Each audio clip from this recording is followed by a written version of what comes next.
हजरत मोहम्मद पैगंबर यांच्या जयंतीनिमित्त बुधवार दिनांक 26 ऑगस्ट रोजी जश्ने ईद ए मिलादुन्नबी जुलूस कमिटीतर्फे विविध धार्मिक व समाजोपयोगी कार्यक्रमांचे आयोजन करण्यात आले आहे। याबाबतची माहिती कमिटीचे विश्वस्त समिती अध्यक्ष तथा माजी महापौर ॲडव्होकेट UN बेरिया यांनी पत्रकार परिषदेत दिली। बुधवारी सकाळी 8:30 वाजता विजापूर वेस येथून जुलूस काढण्यात येणार असून पोलीस आयुक्त M राजकुमार, शहर काझी अमजद अली व मान्यवरांच्या हस्ते ध्वजारोहण करून जुलूसला प्रारंभ होईल। शहरातील विविध प्रमुख मार्गांवरून हा जुलूस काढल्यानंतर विजापूर वेस येथे त्याचे विसर्जन होणार आहे। त्यानंतर सामाजिक राजकीय क्षेत्रातील मान्यवर व शासकीय अधिकाऱ्यांचा सत्कार करण्यात येणार आहे। यंदा जयंतीनिमित्त रक्तदान शिबिर, हिजामा कॅम्प, नेत्र तपासणी शिबिर, वृक्षारोपण, अंध, अपंग व अनाथ मुलांना मदत, धान्य वाटप, प्रश्नमंजुषा व वक्तृत्व स्पर्धा, कव्वाली कार्यक्रम तसेच गरजू महिला व विद्यार्थ्यांना मदत अशा विविध उपक्रमांचे आयोजन करण्यात आले आहे। जुलूस व इतर कार्यक्रमांमध्ये सर्व धर्मीय नागरिकांनी सहभागी व्हावे असे आवाहन आयोजकांनी केले आहे। समीर शेख, आमचे मतीन बागवान,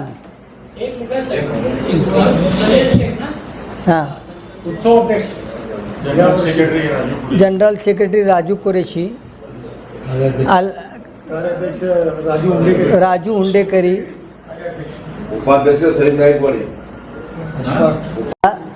पैगंबर जयंती आहे आणि दरवर्षीप्रमाणे याही वर्षी विजापूर वेस येथून सकाळी 8:30 वाजता एक भव्य अशा पद्धतीचं जुलूस पदयात्रा काढण्यात येणार आहे आणि याची सुरुवात विजापूर वेसमध्ये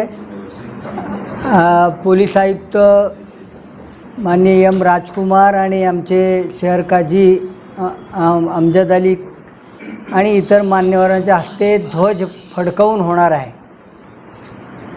पारंपरिक मार्ग आहे, जे मार्ग आम्ही या ठिकाणी आपल्याला प्रेस नोटमध्ये दिलेला आहे आणि जश्ने ईद ए मिलादुन्नबी जुलूस कमिटीच्या वतीने विविध असे कार्यक्रम या ठिकाणी आयोजित केलेले आहेत।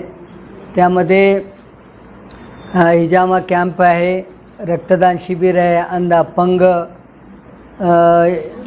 मुलांना जेवण आहे, यतीमखाना आणि अनाथ आश्रमच्या मुलांना फळे वाटप आहे आणि त्यानंतर गोरगरीब लोकांना शाहदौर दर्गा आणि सिद्धेश्वर मंदिर समोर भोजन देण्यात येणार आहे। त्याचबरोबर धान्य वाटप आहे आणि इतर अनेक कार्यक्रम विद्यार्थी, गरीब महिला आणि गरिबांसाठी समितीच्या वतीने आयोजित केलेले आहेत। आसार मैदानच्या ठिकाणी आमचे शकील मौलवी यांच्या संस्थेच्या वतीने दरवर्षी कव्वालीचा कार्यक्रम असतो, त्याचाही याच्यामध्ये आपण नमूद केलेलं आहे। अशा पद्धतीचे सर्व कार्यक्रम कमिटीच्या वतीने राबवण्यात येणार आहेत। सर्व हिंदू मुस्लिम बांधव याच्यामध्ये सामील होतात, त्याचप्रमाणे याही वर्षी ते सामील व्हावेत अशा पद्धतीची विनंती आम्ही या पत्रकामध्ये केलेली आहे। के अंदर ना गुलाब रहेगा, ना फटकड़े रहेंगे, ना बैंजो रहेगा, हर वो चीज मुक्त है। ये हुजूर सल्लल्लाहु अलैहि वसल्लम की शान में जुलूस निकल रहा है। बस प्यार, मोहब्बत, एकता का संदेश देना है, किसी को गालमोट लगाना नहीं, किसी का दिल दुखाना नहीं है। हम सब एक है, इस ख्याल का, इस चीज का ख्याल रखना है। कोई बंदा उसके अंदर आ सकता है, किसी को यह बंधनकारक नहीं है। प्यार, हर जाति धर्म का भाई, मुस्लिम समाज का भाई, इतर समाज का भाई हमारे जुलूस में आ सकते हैं और कंधे को कंधा लगाकर हम इस जुलूस को कामयाब करेंगे।